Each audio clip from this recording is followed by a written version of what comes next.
Já parou para pensar por que uma Constituição é lida de um jeito tão diferente de uma lei comum, mesmo quando as duas parecem estar falando da mesma coisa? Nesta análise, a gente vai desvendar o que faz de um texto constitucional algo tão único. Ok, vamos começar com um pequeno quebra-cabeça. Imagina só, 2 textos legais. Ambos falam sobre a jornada de trabalho de 8 horas por dia. A ideia central é a mesma, certo? Mas, na prática, o jeito que juristas e juízes olham para cada um deles é completamente diferente. Por que será? Olha, o pulo do gato está nos detalhes. Na lei comum, à esquerda, o texto é super direto, jornada máxima de 8 horas. E ponto. Já na Constituição, à direita, a gente encontra expressões como duração normal e facultada compensação. Sabe o que essas palavrinhas fazem? Elas abrem a porta para um monte de interpretações, como a criação de um banco de horas, por exemplo, coisa que a lei comum, com sua rigidez, jamais permitiria. E é exatamente isso que nos leva ao coração da questão. Não é só uma questão de ideias parecidas. O comportamento de quem interpreta a lei muda da água para o vinho simplesmente porque um desses textos é a Constituição.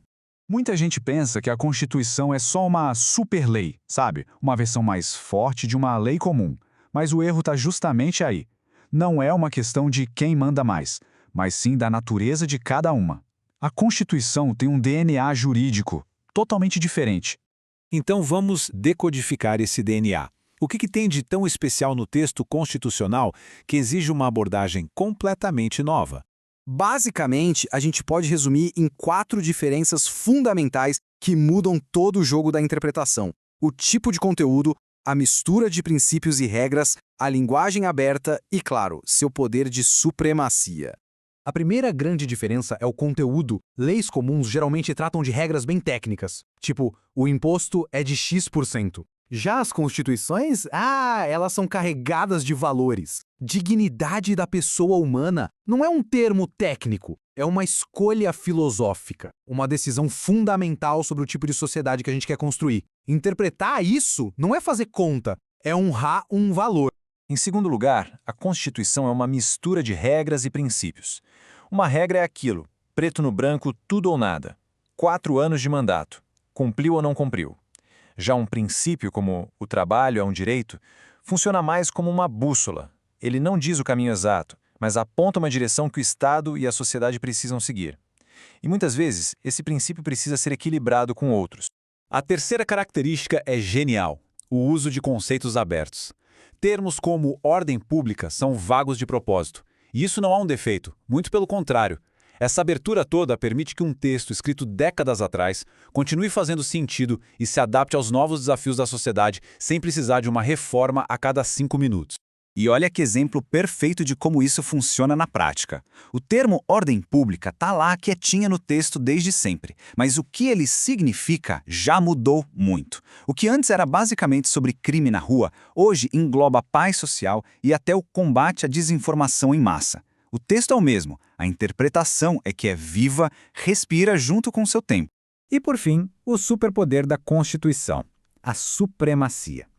Isso significa que nenhuma outra lei, nenhum decreto, nada pode ir contra o que ela diz. Se uma lei comum bate de frente com a Constituição, essa lei é simplesmente invalidada. Ela perde o valor, se torna nula. É um poder que só a Constituição tem. Juntando todas essas características, a gente chega a uma conclusão inevitável. Uma Constituição não é um manual de instruções parado no tempo. É um documento vivo que precisa ser constantemente reinterpretado para continuar relevante e funcionando. Então, o ponto crucial é esse. Por causa desse DNA todo especial, interpretar a Constituição não é só ler e aplicar.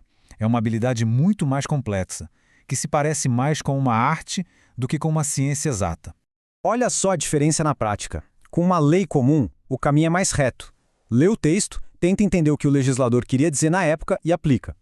Com a Constituição, a coisa é bem mais elaborada. Tem que olhar a intenção original, sim, mas também se perguntar se ela ainda faz sentido hoje.